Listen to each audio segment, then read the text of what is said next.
Hey everyone, and welcome back to another video. And in this video, I'm going to show you how to find keywords with VidIQ. Now, this video is going to be particularly useful for individuals. Let's say that you want to go ahead and find keywords with VidIQ so that you could rank your YouTube videos.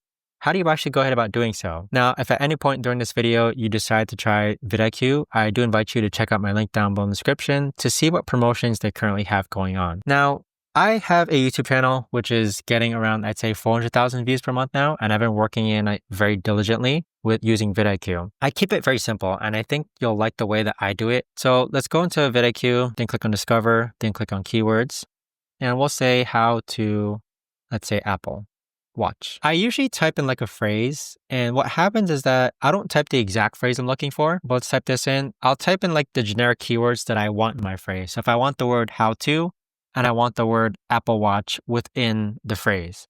Then I'll click on matching terms. And the key thing that I do here is that whatever the term is, let's say how to activate Apple Watch from previous owner Series 6, if this is the keyword phrase that you're targeting, you have to make sure that this exact phrase is in the title of your video. Now, if we type this into YouTube, and we'll see that there's no exact match. So how to remove, how to activate, unlock. So notice how no one is actually typing this exact match keyword phrase into YouTube.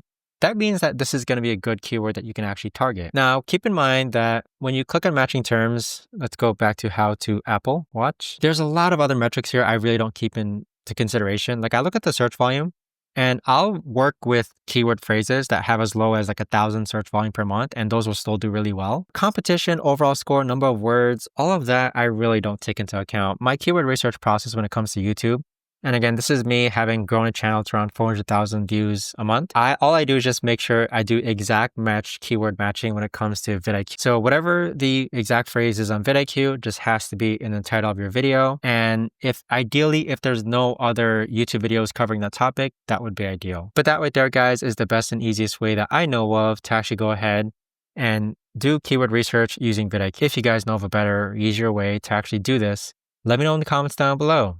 I would love to know. Thanks so much for watching, everyone, and I'll see you guys all in the next video.